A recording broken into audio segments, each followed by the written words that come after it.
नमस्कार, दृष्टि आईएएस के इन न्यूज प्रोग्राम में आपका स्वागत है। आज के इन न्यूज का टॉपिक है अर्थव्यवस्था पर कोविड-19 का प्रभाव पहले से कम, आरबीआई। आज का यह टॉपिक जीएस पेपर 3 के अर्थव्यवस्था खंड से जुड़ा हुआ है। तो चलिए देख लेते हैं डायमेंशंस जिन पे हम आज की चर्चा करेंगे। सबसे पहले जानेंगे कि खबर क्या है, उसके बाद स्टेट ऑफ इकोनॉमी रिपोर्ट के मुख्य बिंदु जानेंगे, कोविड-19 की वर्तमान स्थिति क्या है वह जानेंगे, निष्कर्ष और अंत में रहेगा आपके लिए प्रश्न। तो चलिए सबसे पहले जान लेते हैं कि खबर क्या है। हाल ही में भारतीय रिजर्व बैंक यानी आरबीआई ने अपनी state of the economy report जारी की। रिपोर्ट में बताया गया है कि देश की अर्थव्यवस्था पर कोविड-19 की दूसरी लहर का प्रभाव पहले जैसा गंभीर नहीं है। केंद्रीय बैंक का कहना है कि हालांकि स्थिति अभी भी बेहद अनिश्चित है, लेकिन अब तक के आकलन के मुताबिक इसका प्रभाव इस बार उतना गंभीर नहीं है जितना कि इस समय एक साल पहले था। अब जान लेते हैं state of the economy report के मुख्य बिंदुओं के बारे में।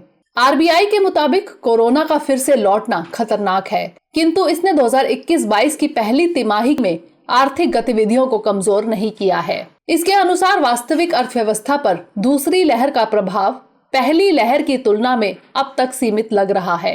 स्पष्ट रूप से अलग अलग जगहों पर लॉकडाउन की प्रकृति, लोगों का वर्क फ्रॉम होम प्रोटोकॉल्स को अपनाना, online delivery model, e commerce और डिजिटल भुगतान कार्य कर रहे हैं। वास्तविक अर्थव्यवस्था संकेतक यानी रियल इकोनॉमी इंडिकेटर्स अप्रैल और मई 2021 में नर्म पड़े, क्योंकि कई राज्यों द्वारा संक्रमण में नए सिरे से वृद्धि को रोकने के लिए प्रतिबंध लगाए गए थे। यद्यपि कोरोना की दूसरी लहर महानगरों, शहरों में तेजी से फैल रही है और पहली लहर के मुकाबले यह दूर दराज के क्षेत्रों और ग्रामीण इलाकों में भी तीव्रता से फैल गई है, किंतु इस बार कुल आपूर्ति कम प्रभावित हुई है। गौरतलब है कि 5 मई को आरबीआई गवर्नर शक्तिकांत दास ने अपने एक आकस्मिक संबोधन में कहा था कि कोविड-19 की दूसरी लहर के प्रसार को देखते हुए व्यापक और त्वरित कार्रवाइयों की आवश्यकता है, जिसके तहत अर्थव्यवस्था के लिए वित्तीय सुरक्षा रणनीति के रूप में कुछ उपायों को जारी किया गया था। रिपोर्ट के अनुसार नए संक्रमणों का प्रभाव यू आकार का लग रहा है। यू आकार के दोनों छोर इन प्रभावों का सामना करते प्रतीत हो रहे हैं। इसके एक छोर पर कृषि और दूसरे पर आईटी क्षेत्र है। इन गतिविधियों ने महामारी प्रोटोकॉल के तहत कार्य करना जारी रहा है। इसमें सबसे सुभेद्य वर्ग ब्लू कॉलर समूह रहा, जिसे जीवन यापन के लिए जोखिम उठाना पड़ता है। इसके अलावा डॉक्टरों और स्वास्थ्य कर्मियों, कानून व्यवस्था प्रबंधकों, नगरपालिका कर्मियों, दैनिक आजीविका पर निर्भर लोगों, छोटे व्यवसायों तथा संगठित व असंगठित क्षेत्र नीतिगत हस्तक्षेपों में प्राथमिकता पाएंगे। गौरतलब है कि ब्लू कॉलर के तहत श्रमिक वर्ग आता है, साथ ही इसमें कुशल या अकुशल श्रमिक भी शामिल हो सकते हैं।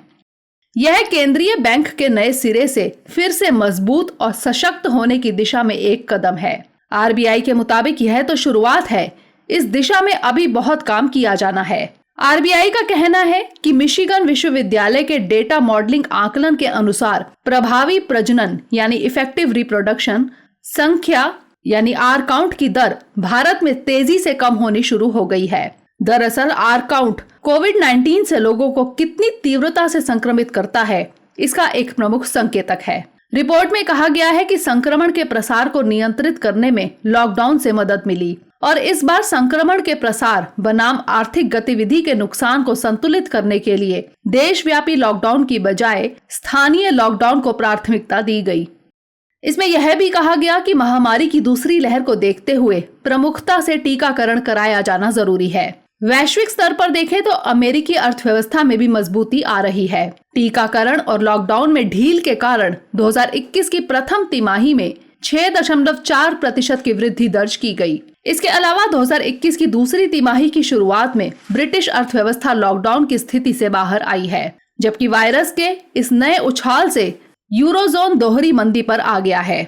अब जान लेते हैं कोविड-19 की वर्तमान स्थिति के बारे में। भारत में कोविड की दूसरी लहर में संक्रमण की दर मिड मार्च से शुरू हुई और 30 अप्रैल को 4 लाख मामलों से अधिक मामले दर्ज किए गए। 6 मई को भारत में मामले 4,14,000 से अधिक दर्ज किए गए। मामलों की बढ़ती संख्या के बाद भारत में हर दिन लगभग 2 मिलियन टेस्ट किए जा रहे थे। हालांकि वर्तमान में इस संख्या में कुछ कमी आई है। आंकड़ों के मुताबिक भारत में पॉजिटिविटी रेट 20% के लगभग है। इस दौरान B.1.617 वेरिएंट पहली बार भारत में ही मिला। भारत में टेस्टिंग के लिए 2 तरह की प्रक्रियाएं अपनाई जा रही हैं, RT-PCR और रैपिड एंटीजन टेस्ट। RT-PCR को गोल्ड स्टैंडर्ड टेस्ट माना जाता है, लेकिन कुछ मामलों में सामने आया है कि इस टेस्ट से लक्षण होते हुए भी मरीजों की रिपोर्ट नेगेटिव आई है। बीते दिनों WHO के मुख्य वैज्ञानिक सौम्या स्वामीनाथन ने कहा कि अभी भी भारत के कई राज्यों में टेस्टिंग पर्याप्त नहीं है, इसलिए वर्तमान पॉजिटिविटी रेट को देखकर स्थिति का सही अंदाजा नहीं लगाया जा सकता। कोरोना की दूसरी लहर की सबसे नकारात्मक बात यह भी है कि पहली लहर जहां शहरों तक सीमित थी, वहीं दूसरी लहर में गांवों में भी मामले बढ़ रहे हैं। आइए जानते हैं ऐसे में निष्कर्ष क्या होना चाहिए।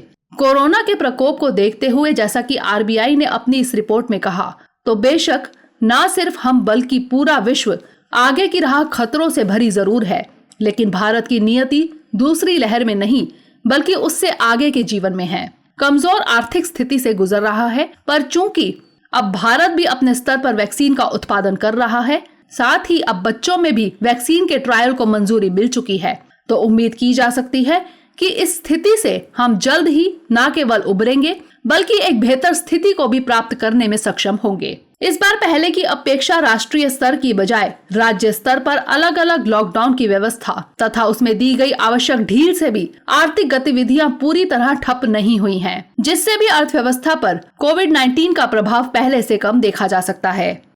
RBI भी कोरोना की स्थिति पर नजर बनाए हुए हैं और उससे निपटने तथा अर्थव्यवस्था को मजबूत करने के हर संभव कार्य की ओर प्रयासरत है। हाल ही में RBI द्वारा जारी आंकड़ों के अनुसार कोरोना की पहली लहर के बाद भारतीय अर्थव्यवस्था में अच्छी रिकवरी देखी गई और दुनिया के अन्य देशों के मुकाबले भारत में तेज रिकवरी हुई, जो कि एक अच्छा संकेत है। जरूरत है अब मिलकर इस महामारी का मुकाबला करने की, जो कि सरकारी प्रोटोकॉल को सही तरीके से अपनाकर तथा अपने स्तर पर टीकाकरण अभियान को सफल बनाकर की जा सकती है।